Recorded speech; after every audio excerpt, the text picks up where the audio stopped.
Coba bacakan Amsal 17:18 deh. Amsal 17. 17:18, mohon izin teman-teman sekalian. Saya Oke. saya cuman uji ini. Cek. Uji. Oke. Orang yang tidak berakal budi ialah dia yang membuat persetujuan yang menjadi penanggung bagi sesamanya. Itu ya, Bang? Jadi orang yang tidak berakal budi alias bodoh adalah orang yang melakukan penanggungan membuat atau persetujuan. penebusan terhadap dosa lain. Ya. Jadi orang bodoh, baik yang disalib maupun yang menerima penyaliban itu sama-sama orang bahlul. Itu maksudnya dalilnya. Jadi kalau ada orang mati untuk menanggung dosa orang lain, itu orang goblok. Dan orang yang mau dicecoki dengan dogma, doktrin, dosanya ditebus oleh orang lain, itu ada orang bodoh, orang bahlul berdasarkan Amsal 17. Di data 15-nya dikatakan begini. Membenarkan orang fasik dan mempersalahkan orang benar, kedua-duanya adalah kekejian bagi Tuhan. Saya ulang. Jadi membenarkan orang-orang fasik dan juga kemudian mempersalahkan orang benar itu adalah kekejian bagi Tuhan. Sekarang Yesus itu orang benar atau orang salah? Benar. Nah, kalau Yesus orang benar, kenapa disalib?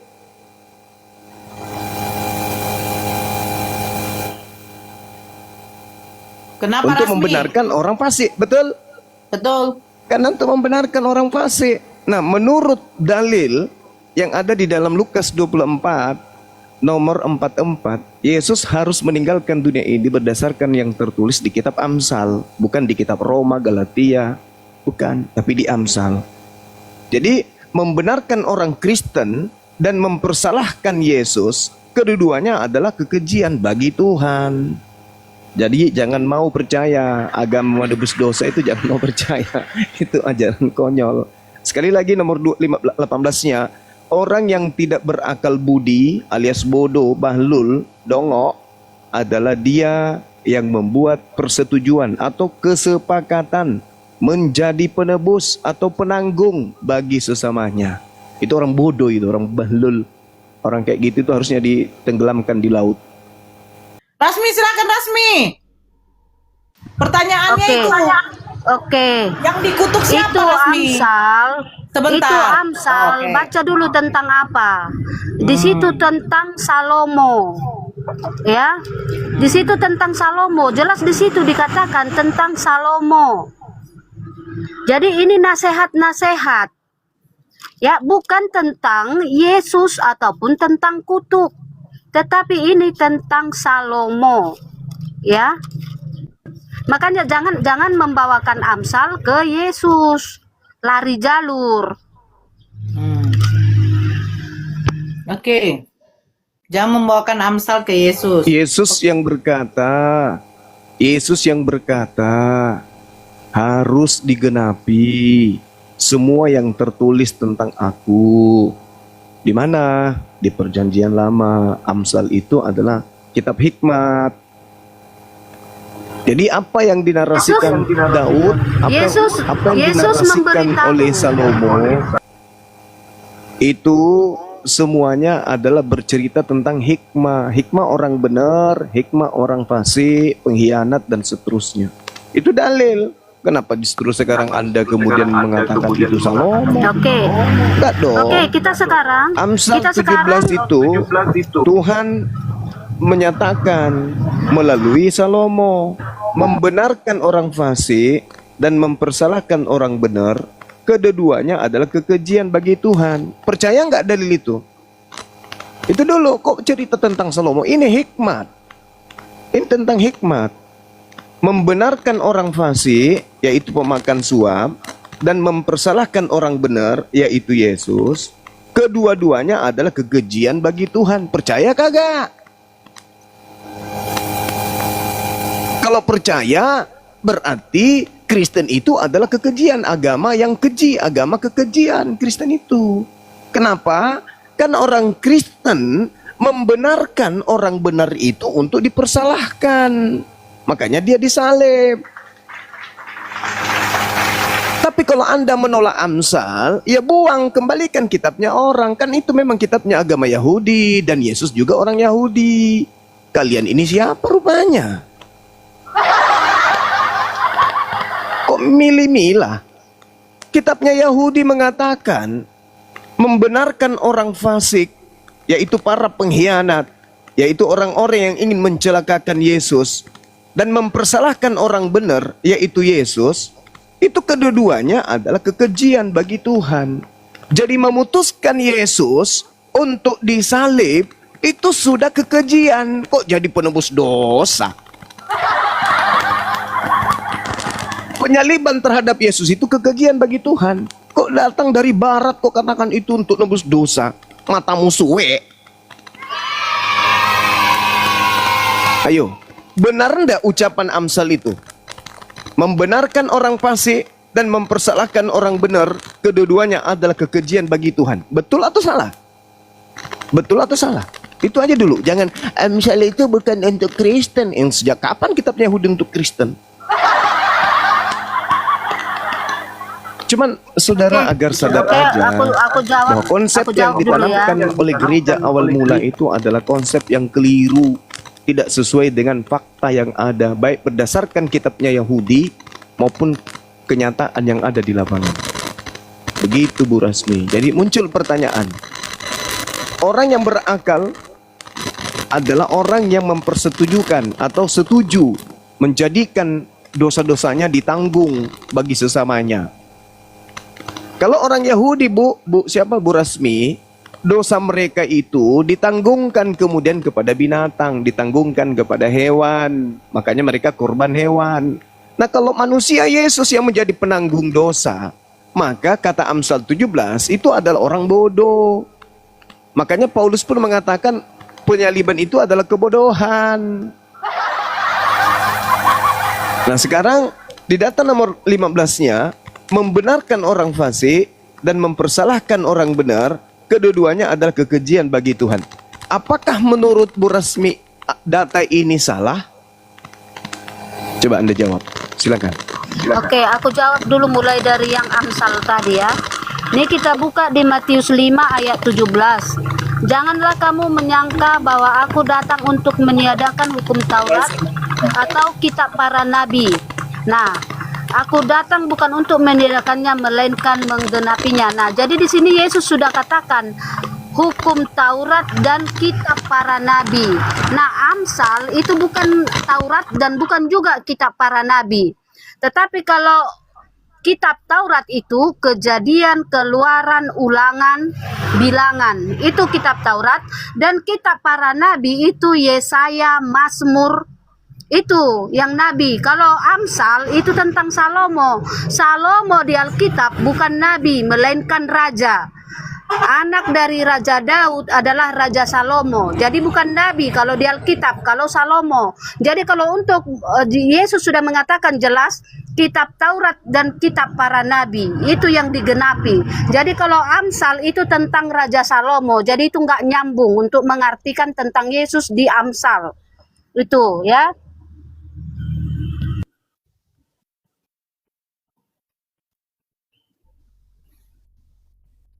Bang? Iya. Ya, silakan Bang. Cek. Suara saya kedengaran, Dek? Udah bagus. Udah. Oke. Jadi gini, Ibu Rasmi. Bagi Kristen Salomo bukan nabi. Tapi bagi Yahudi Salomo itu adalah nabi. Mereka menganggap Salomo itu nabi.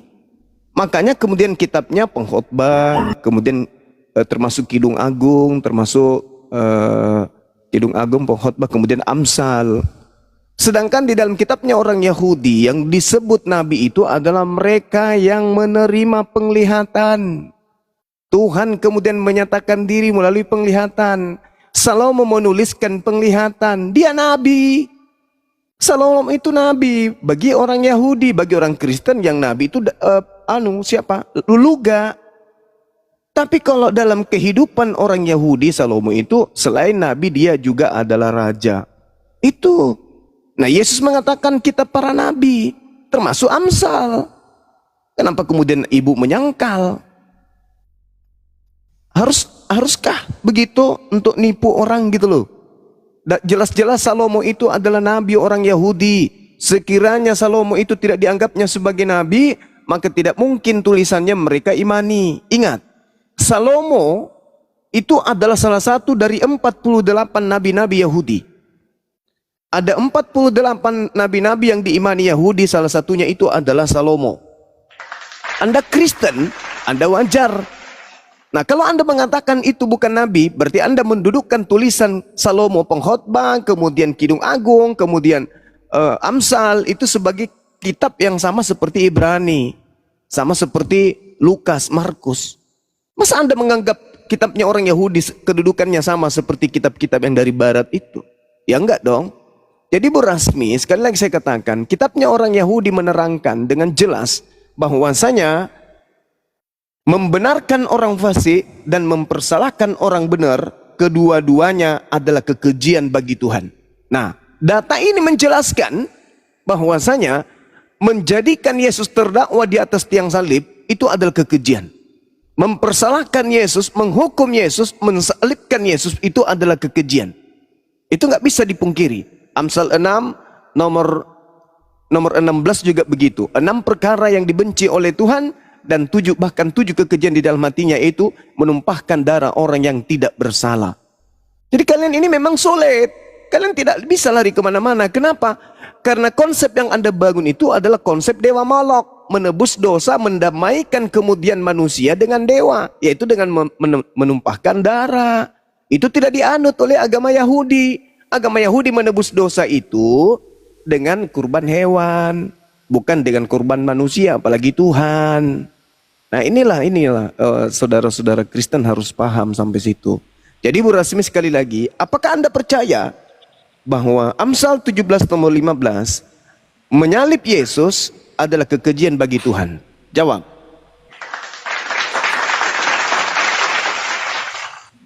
Oke, aku tegaskan sekali lagi ya.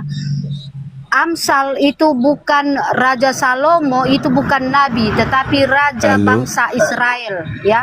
Raja bangsa Israel, bukan nabi. Raja Daud anaknya Raja Salomo. Daud juga bukan nabi. Kenapa bagi Yahudi Salomo itu nabi? Karena ada masanya Salomo itu murtad. Ya, itu harus kalian ketahui, ya. Sama seperti si Nora dan si Paruk murtad. Jadi Salomo ini ada murtadnya. Makanya dia dikatakan Yahudi nabi. Ya, di situ dong pelajari dulu Salomo. Aku diamlah, Rasmi, sakit kepalaku jadinya. Inilah Pak. kalau orang pemakan babi kasih materi ya begini. Katakan Salomo murtad itu ada. Ini kalau pemakan babi kasih materi begini modelnya. Lah iya. Ya kalau baca pemakan dong, babi ada Salomo bahas kitabnya murtad, Yahudi begini ya. modelnya. Ada Salomo murtad. Di dalam Kisah Para Rasul ya, Kisah Para Rasul 2 nomor 29, nomor 30, jelas-jelas di sana Petrus sendiri yang mengatakan Daud itu adalah nabi, kau bilang bukan nabi. Jelas-jelas di dalam tradisi Yahudi yang disebut nabi adalah mereka yang mendapatkan penglihatan di mana Tuhan kemudian berfirman kepadanya, kau bilang bukan nabi.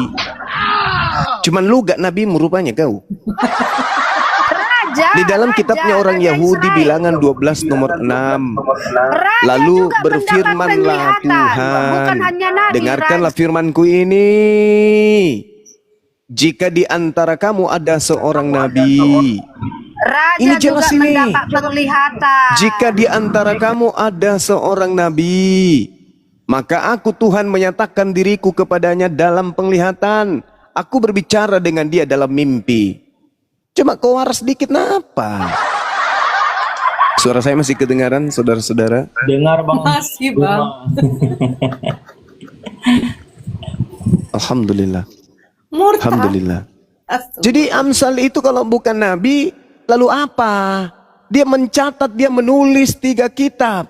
Amsal, Kidung Agung, kemudian yang ketiga itu pengkhotbah. Ini kalau bukan tulisan-tulisan Nabi, lalu buku-buku ini buku apa? Kitab apa itu? Amsal, pengkhotbah, dan juga Kidung Agung. Kalau bukan Nabi yang menulis, lalu apa? Nah, jelas di kitabnya orang Yahudi bilangan 12 nomor 6. Tuhan menyatakan diri ketika di tengah-tengahmu ada Nabi. Begitu juga dalam Al-Quran surah Asy-Syura ayat 51. Oke, paham ya? Jadi Al-Quran menyatakan dan juga kitabnya Yahudi menyatakan kalau di tengah-tengah manusia ada seorang Nabi, maka Tuhan akan menyatakan diri kepada mereka melalui penglihatan dan berbicara dalam mimpi. Itu satu. Nah, kenapa kemudian penulis-penulis Bible itu dikatakan sebagai nabi? Karena mereka menulis katanya firman Tuhan. Seperti Markus, Lukas, Matius, Yohanes, Paulus, itu kan nabi semua itu. Kalau Anda tidak menerima mereka adalah nabi, berarti Anda mengakui bahwasanya tulisan mereka ini bukan firman Tuhan. Begitu saudara-saudara. Jadi memang menyedihkan saudara-saudara kita ini.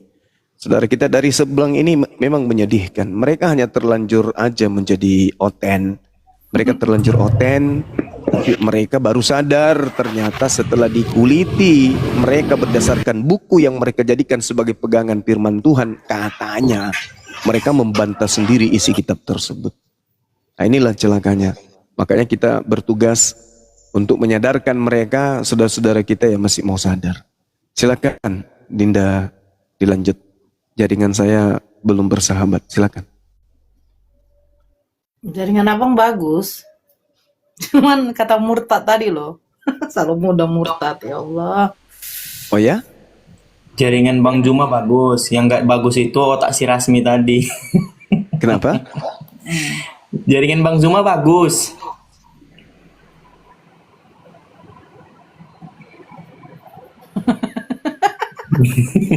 Bang Zuma. Kan? Oh, Bang Zuma. Ya wewe. Halo wewe. Namanya. Wewe.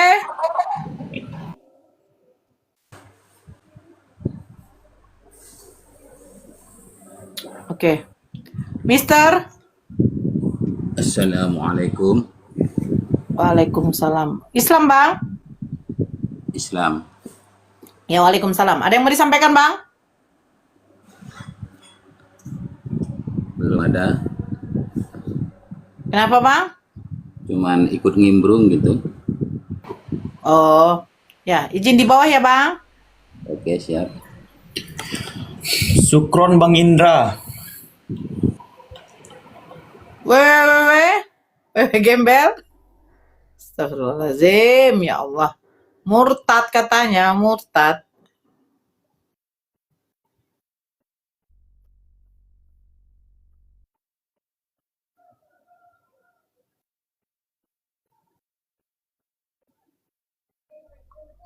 Yang Kristen naik, kita diskusi.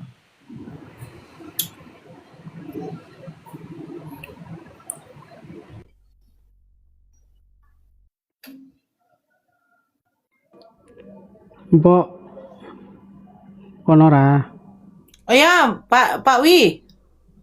di kitab kejadian tadi, kitab kejadian 3 itu kok Tuhannya yang disebut di situ Tuhan itu kok bohong ya?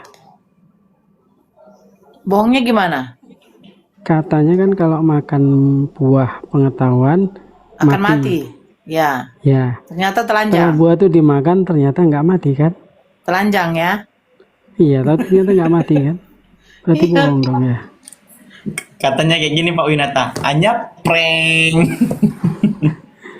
Kayak bingung. Cuman yang pertanyaannya, Berarti Allah ularnya yang sendiri kan benar kan? bertanya, siapakah yang mengatakan engkau telanjang? Nah itu yang poin yang mau saya cari. Siapa yang membilangkan bahwa mereka tuh telanjang? Iya. Berarti ularnya yang benar. Nggak mati kalau kamu makan gitu kan dibilang kan. Iya. Berarti ngeprank itu Tuhannya. Loh, buktinya terkutuklah ular itu. Seumur hidupmu engkau akan menjalar dengan tubuhmu. dan debu tanah akan menjadi makananmu seumur hidup. Nah, sejak kapan ular makan debu? Buktinya tikus kan Nora ya. Entahlah. Yang makan debu ini siapa? Binatang mana yang makan debu? Cacing aja di tanah bukan makan debu loh. Nah, naik lagi si Borjong ini. Ya, YSR, halo. Halo, Ya, selamat sore Bang. Agama apa? akulah Yesus yang kau aniaya. Astagfirullahaladzim. Agama apa Bang? Akulah Yesus yang kau aniaya. Rasmi, itu di samping kau tadi ada yang teraniaya, Rasmi. Kenapa? Bentar dulu. Kenapa itu yang laki-laki yang baru naik tadi dikatakan gak ada mati? Sudah jelas dikatakan karena engkau dari debu dan engkau akan kembali menjadi debu. Nah, manusia mati kembali menjadi debu tanah. Di mana mati? Gak ada dulu. Kenapa sih nalara kiu kalian itu? Aduh. Kan dikatakan jika memakan buah itu kau akan langsung mati. Buktinya waktu makan buah itu dia kan belum mati juga. Loh, satu judul perikop itu kan belum selesai dibaca sampai ke bawah. Itu terakhirnya, karena engkau dari debu, maka engkau akan kembali menjadi debu. Itu kutuk mati. Kenapa enggak dibilang enggak mati? Di mana sih Manusia mati dikatakan kan langsung jadi mati? tanah, jadi debu. Aduh, Ada itu Rasmi, memang kau saja. Itulah kata karena begitulah kalian, makanya kalian disebut otak separoh. Namanya kan? juga manusia. Ciptaan pasti mati, Bu Rasmi. Ya itu tadi karena pengaruh kutuk tanah tadi, makanya mati. Tetapi Yesus nggak datang makan. supaya manusia itu hidup kekal. Bu Manusia Rasmi. itu diciptakan untuk hidup kekal, bukan mati. Bu Rasmi. Tetapi karena pelanggaran Hawa, karena digoda oleh iblis, maka manusia itu mati. Yang awalnya manusia itu diciptakan kekal, makanya Yesus datang untuk membuat manusia itu kembali kekal. Nah, jadi sekarang Makanya udah kekal. dikatakan naik ke surga, hidup kekal abadi Loh. seperti malaikat. Nah, sekarang naik ke surga mati dulu Sekarang apa nggak enggak? Mati. Naik ke surga mati dulu apa enggak? Mati dulu karena sudah ada. Nah, mati dulu. Andaikan tidak ada pelanggaran, Mati tidak dulu. terjadi seperti itu. Nah, andaikan tidak ada pelanggaran Hawa, Rasmi, kata Tuhan di Pengkhotbah 9 nomor 5 Rasmi, karena orang-orang yang hidup tahu bahwa mereka akan mati. Orang yang hidup tuh tahu mereka akan mati. Tetapi orang yang mati tidak tahu apa-apa, tidak ada upah lagi bagi mereka, bahkan kenangan kepada mereka sudah lenyap. Jadi Tuhan itu memang tahu orang yang hidup itu akan mati. Siapa bilang kan ada dosa? Berdosa nggak berdosa akan mati. kau lari ke pengkhotbah. Pengkhotbah itu Kok ketawa? Ini firman Tuhan. iya betul. Tetapi yang pengkhotbah itu manusia sudah jatuh ke dalam dosa. Makanya ini loh, kenapa sih kalian nggak nalar? Aduh. Nalarmu itu yang nggak benar, Bu Rasmi. Dengar, di kitab Taurat, di Kejadian, manusia sudah dikutuk. Nah, Kejadian dulu, jauh lebih dulu baru pengkhotbah. Berarti manusia sudah dalam kutukan di pengkhotbah. Terus Yesus turun untuk Kesimpulan begini, dalam keimanan rasmi, ular dikutuk, manusia dikutuk, hewan dikutuk, Tuhan dikutuk. Betul apa betul? Dikutuk karena pelanggaran dikutuk. Nah, contoh Pelanggaran itu dulu dapat kartu kau merah. sal, dikatakan jangan berzina, kau berzina. Jadi maksudmu kau nggak dihukum, enak kali hidupmu, matilah kau. Oh, dalam iman kami tentu dihukum. Tentu dihukum, kau bilang ya Benar, sudah, karena dan kami Hawa tidak ada dihukum lah. bagus-bagus. Benar, Karena dalam pelanggaran. Benar, dalam iman kami tentu dihukum orang yang melakukan kesalahan. Tidak ada tebus-menebus. Sekarang pertanyaannya, Ya dalam kalau kalian imanmu, Islam memang maunya seperti itu, jangan mencuri. Kalian mencuri, mau kalian jangan dihukum. Itu mau kalian. Tetapi oke, kuserahkan aja sama kenyataannya Bang kalian Zuma. disiksa, dikubur, dimasukkan ke neraka. Sebentar, aku bilang, Bang Zuma monitor. Bang Makanya Zuma. kalian lari, mondar-mandir, ngundur-ngandur kalian. Iya. Silakan nak, guru. Jadi saudara-saudara sekalian, cek suara saya kedengaran ya?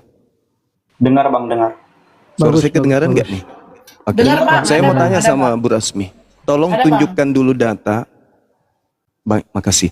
Tolong tunjukkan data di dalam kitabnya Yahudi, Adam mewariskan dosa. Itu dulu. Saya tunggu, silakan.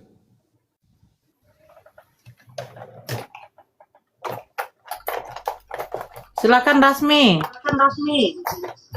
Ya, itu kutuk kepada Hawa. Kejadian 3, kejadian 3, Apa ini? kejadian 3. Mana dalilnya Adam mewariskan dosa? Bukan Adam di situ dicatat, tetapi Mana? antara ular dengan perempuan. Mana? Ayat 15. Yang saya tanya sesuai dengan dogma Paulus dalam Roma 5:12. Dosa masuk ke bumi menjalar melalui satu manusia. Pertanyaan saya, mana dalilnya di kitabnya Yahudi Adam mewariskan dosa kepada keturunannya, itu di mana? Kejadian 3 ayat 15. Aku akan mengadakan permusuhan antara Itu engkau tidak dan ada. perempuan ini, Ya. antara keturunanmu dan keturunannya. Itu bukan dosa. Kita ini keturunan. Itu bukan Kita dosa ini keturunan. waris. Ini dosa waris. Saya tidak minta itu. Yang saya minta dalilnya kalau Adam mewariskan dosa. Kalau yang itu Tuhan yang mewariskan permusuhan. Yang saya minta Adam mewariskan dosa keturunan, di mana tertulis? Selamat petang ya. Saya mau sih Bang Juma. Oke. Kalau begitu pernyataan Anda mengatakan Adam lebih tinggi dari Allah. Tidak ada. Justru Anda itu keturunan iblis kayaknya, karena Anda memfitnah Adam. Di Kejadian 5 nomor 13 itu, Kejadian 3:15, aku akan mengadakan permusuhan. Kok kamu memusuhi Adam gitu loh? Berarti kamu ini keturunan siapa? Kalau Anda sudah berani memfitnah Adam, muncul pertanyaan. Karena Tuhan sudah mengadakan kemudian permusuhan antara Adam, keturunan Adam dan keturunan iblis. Hari ini kau memfitnah Adam, kamu ini keturunan siapa? Dengan tak ada dalil Adam mewariskan dosa, tapi Anda memfitnah Adam mewariskan dosa, sudah jelas Anda itu keturunan setan kan? Betul nggak? Tetapi Tapi kalau Anda kenyataannya mengatakan Anda ada dalilnya, coba tunjukkan dalilnya di mana? Di mana dalilnya? Di mana dalilnya? Tuhan menyatakan bahwa Adam mewariskan dosa kepada keturunannya, itu di mana dalilnya? Kalau tidak ada berarti Anda ini keturunan setan Kejadian yang 3, membenci musuhnya. Kejadian 3 ayat 19. Sebab engkau Oke, debu dan bacakan. engkau akan kembali menjadi Ya, debu itu debu. Dan itulah Debu itu yang debu. dialami manusia. Yang Ya, saya debu tanya tanah. keturunan Adam, Debu bukan tanah. keturunan debu. Hah, debu tanah. Keturunan Debu itu Adam apa yang saya tanah? minta. Di Ya, mana manusia Tuhan semua mati, mengatakan Anda juga akan kejadian mati. di mana Anda Tuhan akan mati mengutuk. dan kembali menjadi tanah. Itu artinya Anda mewarisi kutuk Adam. Di mana dalilnya? Dalil, Nggak jangan usah, cocokologi. nggak, tanpa dalil, Dalil. pun Islam semua kembali menjadi tanah. Dalil, jangan cocokologi. Yang saya minta dalil, jangan cocokologi. Dalil. Dalil. Kejadian 3 ayat 19. Kejadian 3 nomor 19 itu tidak berbicara kutuk kepada keturunan Adam, itu nggak ada. Jangan kau ngarang, karena kau memusuhi Adam dan keturunannya, kamu ngarang-ngarang dalil. Dalil. Sekarang ku tanya, kenapa umat Islam sekarang mati dan kembali menjadi tanah? Itu karena apa? Karena Allahmu berarti? Ya bukan. Karena memang itu sudah ketentuan skenario Tuhan. Coba Anda baca. Kalau di dalam, dengarkan saya Bu Rasmi, Kalau di dalam agama Kristen, Berarti juga teman-teman Tuhan Islam Anda dengarkan sangat saya. Kali ini jahat. dengarkan. Tolong di-mute dulu. Di-mute dulu ya. Nanti dinaikkan lagi. Kalau di dalam agama Kristen, dosa diwariskan kepada keturunan Adam. Kenapa begitu, Lalu Bang Yesus Firman? kemudian dijadikan sebagai Turunkan penebusan. bola, Sabar dulu Bang. Yesus kemudian datang kemudian menebus dosa. Agar kutukan itu terlepas kepada keturunan Adam. Itu bohong, itu bullshit. Ternyata orang Kristen ini juga tidak ditebus. Orang-orang Kristen ini tidak ditebus. Dan saya berani membuktikan dalilnya. Kalau orang Kristen ini sama sekali tidak ada penebusan terhadap dirinya. Kenapa? Karena orang Kristen juga mengalami kematian. Sama seperti Adam. Mana dalilnya? Roma 8 nomor 10. Tetapi jika Kristus ada di dalam kamu, maka tubuh memang mati karena dosa. Tubuh. Jasmani memang mati karena dosa. Ayo. Pantasan kalian bermatian. Ternyata kalian juga tidak ditebus dosanya. Gak ada dosa yang ditebus itu. Karena Roma 10 Paulus sendiri mengatakan di Roma 8 nomor 10. Tetapi jikalau Kristus ada di dalam kamu. Nah, Kristus sudah ada di dalam kamu nih Rasmi. Kristusmu sudah ada di dalam kamu. Lengket kayak perangko. Tapi apa? Kata Paulus, maka tubuh memang mati karena dosa. Berarti tubuhmu mati karena apa? Karena dosa. Terus mana yang ditebus Yesus itu apa? Yang ditebus Yesus apa? Ternyata tubuhmu juga mati karena dosa. Katanya setelah Yesus itu mati di atas salib, dosa kalian sudah ditebus. Faktanya real.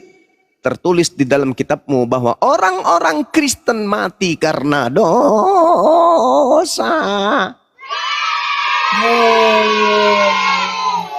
Mana dalilnya? Paulus mengatakan karena dia Yesus mati maka kita bebas dari dosa. Dosa apa? Kalian mati itu karena dosa. Andai saja Yesus itu mati karena menebus dosa kutuk, kalian tidak mati-mati lagi. Berarti di rumah kalian itu ada jutaan nenek-nenek jompo yang kalian harus rawat karena nggak mati-mati. Buyutnya Rasmi ada 300, usia berapa? Usia 1000 tahun, 2000 tahun masih ngumpul di rumahnya. Ayo Rasmi, kau bertanggung jawab itu, kasih makan nenek-nenek, kakek-kakek di rumahmu ribuan. Karena sudah ditebus Yesus maka kalian tidak mati. Tapi faktanya Roma 8 nomor 10. Tetapi jika Kristus ada di dalam kamu, maka jasmani memang mati karena dosa. Tetapi roh adalah kehidupan oleh karena kebenaran. Memalukan. Katanya enggak mengalami kematian lagi karena dosa. Katanya dosa sudah tidak ada lagi karena sudah ditebus. Matamu suwe. Saya mau tanya nih adik-adik saya yang ganteng-ganteng dan cantik-cantik. Terkait dengan Yesus mati di atas salib itu fungsinya apa, Dek? Menurut agama Kristen. Menebus dosa. Sepakat. Nah, Dinda Faruk, Yesus disalib untuk menebus apa? Ya, menurut pemahaman iman Kristen menebus dosa. Menebus dosa. Roma 8 nomor 10. Nah, itu dia. Aku belum baca sebentar Bang. Tetapi jikalau ya, baca, silakan baca. Tetapi jika jadi apanya ini? Pekerjaan apa ini? Apa yang ditebus ini? Utang onde-onde yang ditebus. Ada di dalam kamu, maka tubuh memang mati karena dosa, tetapi roh adalah kehidupan oleh karena kebenaran. Maka tubuh memang mati karena dosa. Berarti sia-sia. Berarti ngapain di atas kayu salib itu? Berarti mati? Ya, apa fungsinya? Ternyata mati karena dosa ya, memalukan. Udah bubar. Yaudah, Bubar, ngapain kalian capek-capek? aku pulang. Bubar, ku bilang bubar.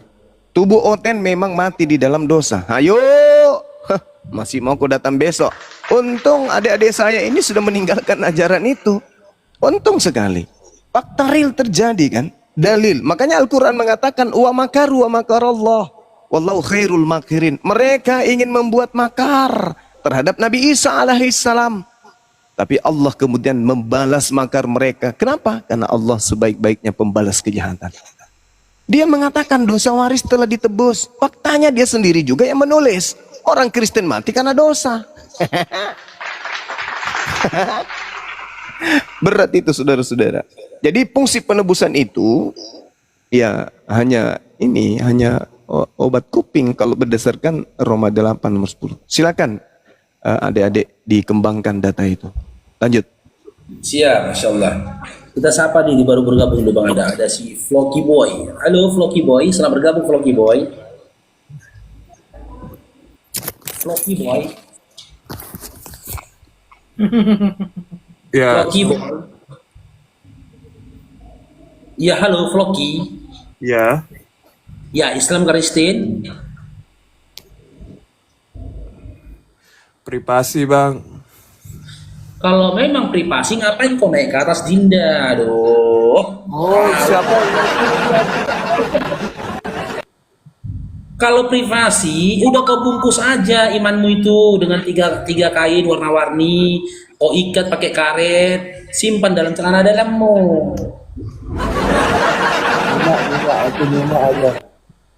Privasi. Sekali lagi saya tanya, Islam Kristen Dinda? Privasi. Floki. Ya udahlah, simpanlah ya. Simpan dalam celana dalammu. Privasi tapi naik ke atas.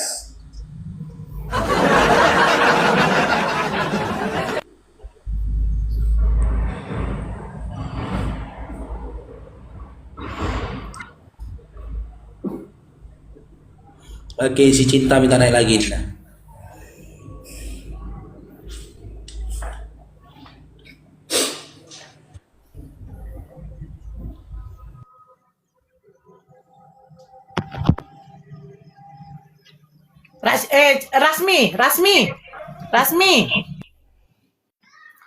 Rasmi. Ya, Ini aku mau nanya ini. Roma 8 nomor 8. Mereka yang hidup dalam daging tidak mungkin berkenan kepada Allah.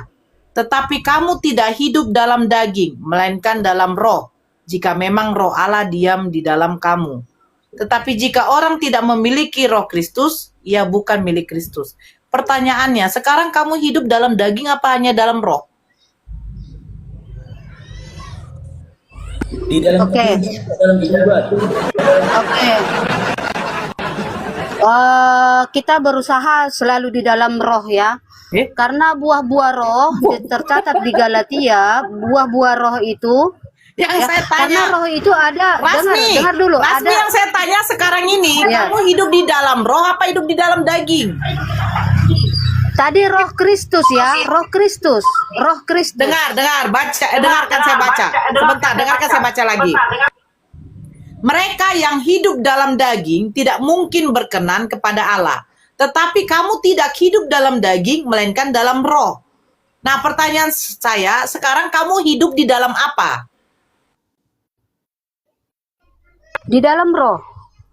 Jadi dagingmu mana? Ya, karena kekristenan mengajarkan untuk mematikan keinginan daging. Siapa mematikan keinginan daging kok? Semua Ya, yang diinginkan itu ajaran dagingmu Kristen. itu kau makan semua. Yang diinginkan dagingmu itu kau ikuti semua. Dagingmu mau balok, kau Enggak, minum balok. tidak, Minum tidak. tua, whisky, vodka, semua kau tidak. mau. Babi, anjing, asu, padale, kuda nil, singa, biawak, kecoa. Semua kau penuhi keinginan dagingmu itu ah. Munafik kali kau jadi manusia. Orang-orang yang tidak memenuhi keinginan dagingnya itu adalah umat Islam. Yang diharamkan dia nggak sentuh. Kalian semua yang kalian diharamkan di dalam agama Yahudi, kalian makan semua. Bahkan makan manusia pun kalian boleh. Banyak cerita si penipu ini, anak-anak setan semua ini penipu. Oke, maka dengar dulu ya. Kalau cerita tentang makan itu bukan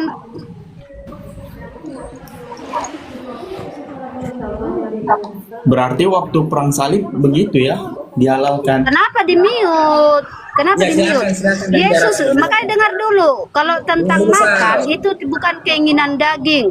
Dengar kata Yesus ya. Aku akan makan bersama engkau dan Abraham di sorga. Itu kalau cerita tentang makan.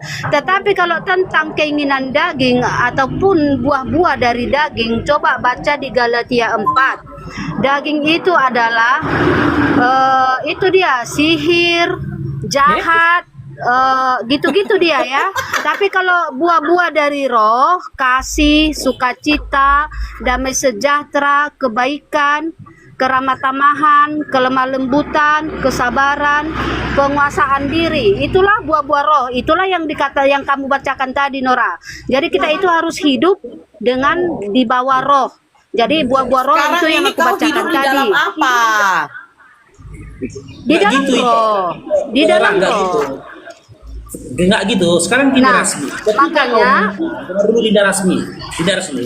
Ketika kau makan, yang kenyang daging kau atau roh kau? Makanya sudah kukatakan tadi, kalau masalah makan itu tidak dikatakan keinginan daging, karena di surga juga makan. Kata Yesus, Jadi "Aku makan itu akan keinginan makan. siapa rupanya? Aku akan makan dengan engkau bersama Abraham Makan itu di keinginan surga." siapa rupanya? Mulai Tidak gila ada ini, mulai gila dimasukkan, ini. tidak ada dimasukkan ke keinginan apa. Belum kalau ada tentang orang makan. mati, belum Oke. ada pernah kita dengarkan ada orang mati minta nasi, belum ada. Ya minta nasi itu orang hidup karena dagingnya mau. Rohnya, Sekarang makan bukan rohnya keinginan minta daging. nasi. Betul-betul anak setan bebas ngomong. Rohnya Anak minta setan nasi. bebas ngomong. Masa Sesuai makan ayat, bukan keinginan sesuai daging? data. Sesuai data. Mana ceritanya? Jangan fitnah. Belum pernah saya Sesuai mendengarkan data. terjadi kemudian ada kebingungan di tengah-tengah masyarakat. Kenapa? Karena 3 mayat keluar dari kubur minta nasi. Nggak ada itu. Jadi orang itu minta nasi karena memang dagingnya yang membutuhkan. Orang kalau sudah mati daging nggak makan lagi. Alamak, inilah akibatnya kalau menyembah makhluk kuburan, aneh-aneh aja kan. Capek sama Rasmi. Tadi Rasmi mana dalilnya? Anda mewariskan dosa itu di mana dalilnya? Dari situ awalnya kalian itu ketahuan. Ingat ya, di dalam Kejadian 3 nomor 15 itu, aku Tuhan akan mengadakan permusuhan antara keturunan setan dan keturunan manusia. Siapa manusia yang dimaksud? Adam dan Hawa. Hari ini di antara Islam dan Kristen, siapa yang memfitnah Adam dan Hawa? Islam atau Kristen? Disitulah kita lihat bahwa dia adalah keturunan setan. Yang membela Adam dan Hawa itu keturunan Adam dan Hawa. Tapi yang memfitnah kemudian menjelek-jelekkan Adam dan Hawa itu adalah keturunan setan. Karena Yesus memang mengatakan di dalam Yohanes 8 nomor 37 sampai 44, iblislah yang menjadi bapakmu. Jadi memang ada manusia yang anak-anak iblis. Al-Quran juga mengatakan itu, minal jinnati wan nas. Setan itu, penyesat itu ada dari keturunan jin dan manusia. Jadi tidak salah kemudian ketika Yesus menuduh orang-orang yang mau menyalibkan Yesus sebagai anak-anak setan. Juga orang yang memusuhi Adam juga adalah anak-anak setan. Jadi jelas itu, saudara Rasmi, tolong direnungkan dulu itu. Apakah kemudian Anda berada pada kubu Adam dan keturunannya atau Anda berada pada kubu setan? Kalau Anda mengatakan Anda berada pada kubu Adam, kenapa Anda memfitnah Adam? Kalau Anda mengatakan Anda tidak membenci Adam, tidak membenci Hawa, kenapa Anda kemudian menerima doktrin pembodohan dengan mengatakan Adam mewariskan dosa? Mana dalilnya? Ada nggak dalilnya? Ada nggak dalilnya? Nggak ada. Kenapa Anda kemudian menjelaskan menguraikan, bahkan secara kelompok turun-temurun 2000 tahun memfitnah Adam begitu keji dengan mengatakan Adam mewariskan dosa. Anda ini keturunan manusia atau keturunan kecoa? Anda keturunan kecoa, Anda ini bukan keturunan manusia, Anda ini. Jawab itu dulu, saudara Rasmi, jawab itu dulu. Jangan sok paten, sok cantik, sok anak-anak Tuhan, anak-anak apa pula kau. Coba tunjukkan dulu dalilnya, Adam itu mewariskan dosa, silakan. Oke, saya jawab. Adam dikutuk karena pelanggaran. Nah, Anda katakan tadi Anda dikutuk mati itu karena ketentuan Tuhanmu. Dalil. Kenapa Tuhanmu menentukan kalian mati tanpa suatu kesalahan? Dalil. Ya itu tadi Anda yang menyatakan itu ketentuan Tuhanmu. Kenapa Tuhanmu menentukan Anda dimakan cacing? Dalil, jangan ngaco. Kejadian 6 nomor 3. Akulah Tuhan yang mematikan manusia. Usianya cuma 120 tahun saja. Rohku tidak selamanya berada dalam diri manusia, sebab mereka hidup hanya 120 tahun. Berarti Tuhan sudah menentukan 120 meskipun tidak sesuai dengan fakta. Begitu Rasmi. Kau ganti nama aja lah, jangan Rasmi, nggak bagus. Rak telur aja, rak telur. Itu lebih cocok. Rasmi terlalu bagus, rak telur aja, telur busuk. Amporo. Nggak ada otak, nggak ada ilmu. Naik lagi dia. Mana dalilnya? Coba, tunjukkan dalil. Jangan bergeser kemana-mana dulu. Tunjukkan dalilnya di mana Adam mewariskan dosa, silakan. Ya, karena terjadi kepada kita, ya. Sekarang Anda jawab dulu, kenapa Tuhan Anda membuat Anda mati dimakan cacing, busuk, bau bangkai, kenapa tanpa kesalahan? Baca Wahyu. Jawab dulu. Wahyu 13 nomor 10 kau baca, Rasmi. Wahyu 13 nomor 10. Barang siapa ditentukan untuk ditawan, ia akan ditawan. Barang apa ditentukan untuk dibunuh, ia harus dibunuh. Yang penting di sini adalah ketabahan dan iman orang-orang. Yang menentukan untuk dibunuh itu siapa? Kejahatan ditentukan oleh siapa? Aku akan mengadakan permusuhan. Yang mengadakan permusuhan ini siapa? Di dalam kitab Kejadian 3 nomor 15 ini yang menentu aku akan mengadakan. Yang mengadakan ini siapa? Permusuhan. Siapa yang mengadakan permusuhan? Siapa yang menciptakan permusuhan? Ya Tuhan lah. Bukan itu poinnya. Sekarang permasalahannya adalah mana dosa warisnya ada mana? Kenapa kau fitnah? Kenapa kau bermusuhan dengan Adam? Keturunanmu akan bermusuhan dengan keturunannya. Keturunanmu, modus itu iblis. Nya di situ Adam, Hawa. Nah sekarang kamu berdiri dengan memfitnah Adam. Pertanyaannya, kamu ini keturunan siapa? Kalau keturunan Adam nggak mungkin. Umat Islam jelas. Fatalaqa Adamu min Rabbih kalimatin fataba alaih innahu huwat tawwabur rahim. Nabi Adam alaihissalam diberkati oleh pencipta langit dan bumi. Dia diampuni dosa-dosanya, diampuni kemudian kesalahannya, kehilafannya, karena dia hanya lupa. Dia jatuh kemudian makan buah itu karena lupa, bukan dia sengaja. Itu dalam Al-Quran. Nah, maka kami umat Islam memuliakan Adam alaihissalam atasnya keselamatan. Nah sekarang kok malah bukan Adam aja yang dikutuk olehmu, tapi semua keturunannya. Dalilnya mana? Kalau Anda tidak memberikan dalil, berarti Anda sama saja dengan iblis. Berarti Anda adalah keturunan sibilisisis. Nah, itu berlaku untuk teman-teman Kristen yang ada di bawah juga. Coba, kalian punya PR dari kami, carikan kami data bahwa Adam mewariskan dosa kepada keturunannya untuk melegalkan Kristus mati nebus dosa. Tapi faktanya Roma 8:10 kalian juga mati karena dosa. Pret. Lanjut.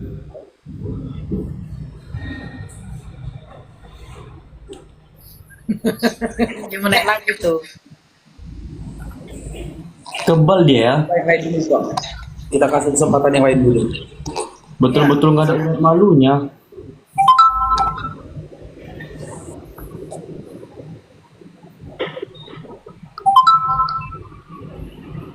Oke, petani, selamat bergabung, petani muda. Halo, petani muda. Assalamualaikum. Waalaikumsalam. Salam bang.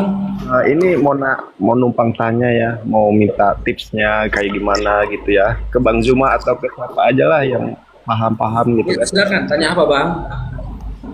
Gimana sih tipsnya biar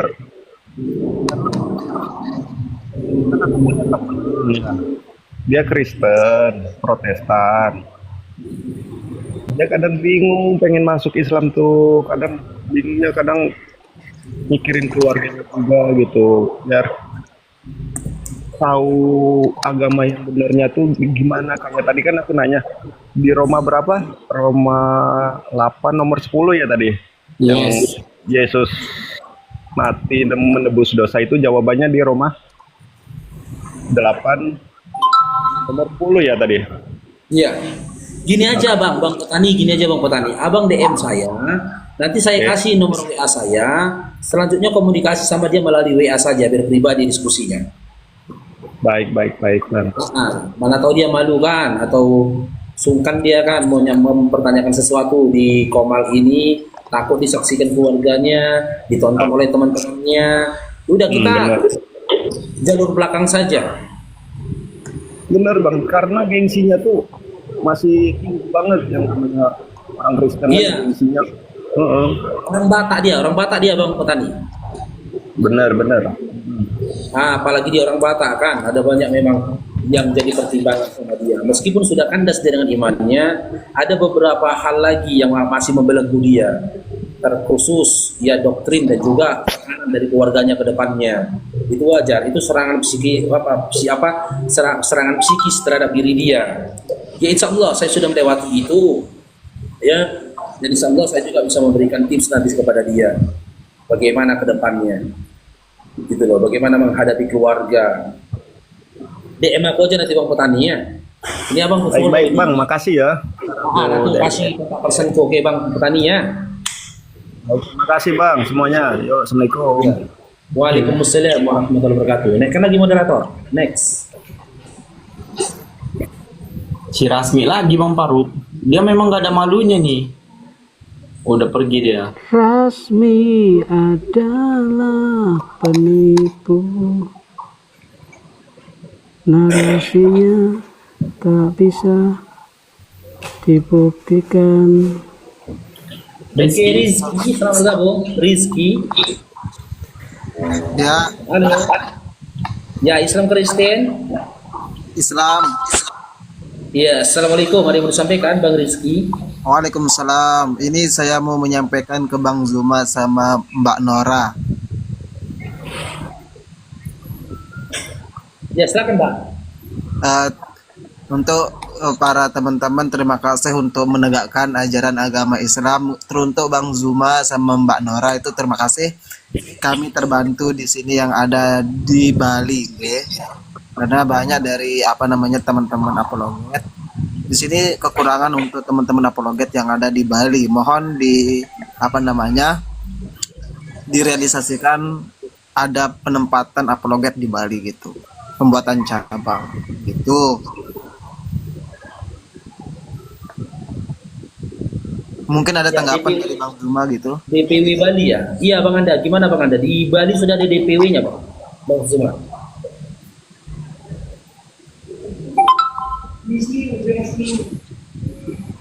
Coba mungkin ada tanggapan, monggo. Bang Zuma, untuk di Bali sudah ada DPW nggak Bang? Untuk DPW apinya Bang? Zur katanya. Sorry. Tadinya ada yang mencalonkan diri untuk jadi pengurus, cuman SK belum kita turunkan. Gitu. SK belum kita turunkan Tapi dia udah aktif untuk di di DPW Bali. Api, ya? Dia udah aktif di Bali mengganggukan api. Iya, Sudah aktif. siap. Kalau boleh tahu nama akunnya Kalau siapa misalnya nanti ada yang Bang Rizky di sana. belum. Oh, yang tadinya ini Ibu siapa? Bu Sonia apa? Lupa saya sahabat saya itu. Bu Sonia tadinya, tapi belum kita SK-kan karena waktu itu kelihatannya beliau sibuk. Nah, kalau misalnya ada yang memenuhi syarat sesuai dengan standar dari API pusat, silakan mengajukan diri untuk mengajukan pembentukan mualaf center atau wilayah yang ada di Bali. Hubungi siapa? Tindak Kores atau Sekretaris Ardiansa. Oh iya, Gitu ya Bang ya. Nggih. Ya silakan. Nggih, Saya Mas. makan dulu, Dinda Faruk. Lanjut dulu deh. Jadi begitu Bang Rizky, aku akan coba cari akun atas nama Sonya. Coba beliau, abang itu koordinasi kepada beliau, kan gitu, untuk bergabung kepada beliau. Tapi intinya ternyata SK itu belum turun ya, itu kan tuh API di Bali itu belum ada legalitasnya dari API pusat itu sendiri.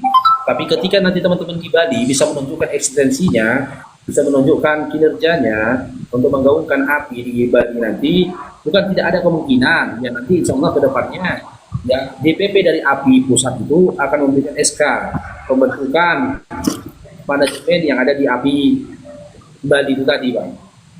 Nggih. Ya. Ya untuk sementara keliling-keliling Komar Muslim dulu lah Bang kan, untuk memahami bagaimana kinerja dari API gitu loh, bagaimana program-programnya API, visi dan misinya API gitu loh. Tapi insya Allah kalau kembali sudah mantap, jadi ajukan ke API pusat kan oleh Bang Ardiansa supaya dibentuk itu API DPW API Bali. Ya. Nggih, matur suwun. Sami-sami. Ya, assalamualaikum warahmatullahi wabarakatuh. Ya, waalaikumsalam warahmatullahi wabarakatuh. Suwun Bang, suwun. Oke, ini kan